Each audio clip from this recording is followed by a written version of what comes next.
Pam, pam, pam, pam, pam, pam, pam, pam. Nous sommes des champions. Désolé pour la voix, d'habitude je chante mieux que ça. Comprenez mon émotion avec la trêve internationale qui vient de passer, donc la Champions League m'a trop manqué. C'est donc reparti pour des belles soirées européennes de football.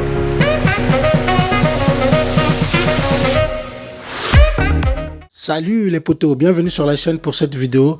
Mais quel match de ouf! Quel spectacle on a eu droit au Parc des Princes.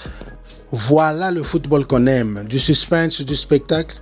Je vous propose donc de débriefer le match qui vient de se terminer tout à l'heure, le match qui a opposé le Paris Saint-Germain au RB Leipzig.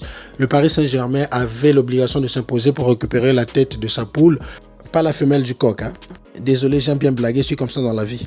Bon bref, commençons par les 11 de départ. Voici le 11 aligné par le Paris Saint-Germain. Dans le but, donc, Keylor Navas a été préféré à Donnarumma. Nous avons eu dans l'axe du classique Marquinhos, Kimpembe. Ramos n'est toujours pas disponible. À gauche, nous avons eu Nuno Mendes, Hakimi à droite. Un trio au milieu de terrain, Verratti, Gueye, Herrera. Devant, nous avons eu droit à Draxler à gauche, Mbappé dans l'axe et Messi à droite. Il y avait du côté de RB Leipzig dans le but, Gulácsi. Dans l'axe, l'ancien pensionnaire de Ligue 1, Simakan et Orban. Klosterman à droite de la défense et Angelino à gauche. Deux milieux récupérateurs, donc Laimer et Adams. Aïdara un peu plus devant pour organiser le jeu. À gauche de l'attaque, nous avons eu l'excellent Christopher Nkunku, puis Mukele à droite. Dans le front de l'attaque, nous avons eu André Silva, le Portugais. C'est donc une équipe qui a évolué en 4-2-3-1. C'est une formation que j'apprécie tout particulièrement. Souvent, je l'utilise quand je joue à FIFA. Voici donc l'opposition tactique dont nous avons eu droit pour ce match. Il faut dire que le PSG a bien débuté la rencontre, donc en marquant le premier but dès la 9e minute, après un ballon récupéré par Marquinhos qui a trouvé rapidement au milieu du terrain Draxler qui s'est retourné puis a lancé en profondeur Kylian Mbappé. Kiki National, comme on l'appelle affectueusement, il a fait parler sa vitesse, il a fixé Victor Orban et après il a battu Gulácsi d'une frappe chirurgicale, donc en fermant son pied au dernier moment. Ça rappelle d'ailleurs le but qu'il avait marqué l'année passée, où il avait fixé Boateng et puis battu Neuer d'une frappe au premier poteau. Le RB Leipzig a quand même vite réagi, donc 19 minutes plus tard, ils ont marqué le but d'égalisateur grâce à André Silva. Le joueur portugais qui est accrédité vraiment d'une belle rencontre, il a vraiment permis à son équipe de remonter le bloc en récupérant, en gardant bien les ballons. Et si on regarde bien ce but, donc il est au départ de l'action au milieu du terrain. C'est donc lui qui trouve un bon décalage au milieu du terrain avant de conclure donc sur ce but égalisateur. C'est donc par un score de parité d'un but partout que les deux équipes se sont séparées à la première période. Au retour des vestiaires, le RB Leipzig a vraiment pris le jeu à son compte en exerçant un pressing très haut sur le terrain, empêchant donc les Paris Saint-Germain à avoir de l'espace. Le PSG n'a donc pas su maîtriser la rencontre en deuxième mi-temps, surtout au début, les 15 premières minutes. Donc le RB Leipzig a relativement dominé le match au retour des vestiaires. L'équipe allemande a donc valorisé cette domination par un second but qui les a permis de prendre l'avantage sur le Paris Saint-Germain, 2-1, but marqué par Mukele après un magnifique service de Angelino. Ce même Angelino qui avait donné la passe décisive pour le premier but de André Silva en première période. La prise de pouvoir de Leipzig sur la rencontre a obligé Mauricio Pochettino à faire deux changements qui ont vraiment bouleversé le cours de cette rencontre.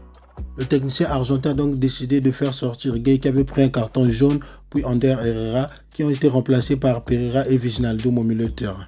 Il est ensuite passé donc à une défense à 3, permettant à Hakimi et Nuno Mendes à être un peu plus offensifs pour permettre à l'équipe à jouer un peu plus haut sur le terrain et faire reculer l'équipe allemande. Ce magnifique coup tactique de la part du technicien argentin a permis donc au duo Messi et Mbappé d'avoir un peu plus de liberté. Messi a donc commencé à décrocher pour organiser le jeu, à trouver donc des espaces. Ce qui a eu pour conséquence directe l'égalisation donc du PSG par l'intermédiaire de Léo Messi, servi une fois de plus par Kylian Mbappé. On commence vraiment à voir des automatismes s'installer entre ces deux magnifiques joueurs. L'égalisation du PSG est donc intervenue 10 minutes après le but de Leipzig, donc à la 67e minute. À la 73e minute, donc soit 6 minutes plus tard, Kylian Mbappé a obtenu un penalty qui a été tiré et transformé par Léo Messi, permettant ainsi au PSG de prendre définitivement l'avance sur ce match. Pour transformer ce penalty, Lionel Messi a eu le culot de nous proposer une sublime panenka, ce qui a fait chavirer le Parc des Princes. Il faut dire que la poule Léo Messi a le goût du spectacle. Il a osé faire ce geste à ce moment très important du match. Une fois de plus, ce joueur vient de montrer toute sa classe devant les yeux ébahis de toute l'Europe.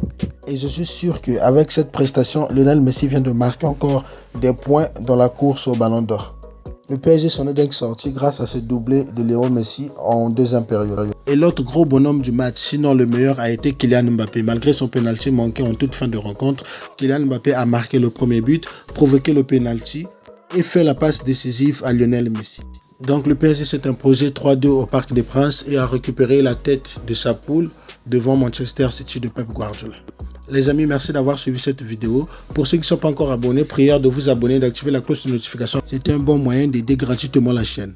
J'ai l'objectif de dépasser les 1000 abonnés le plus vite possible. Alors, abonne-toi, partage la vidéo à tes amis. À très bientôt, portez-vous bien. Ciao, ciao.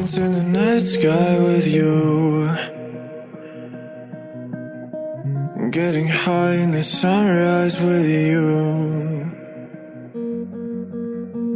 Getting through all the bad times with you. I wasn't missing a thing, no.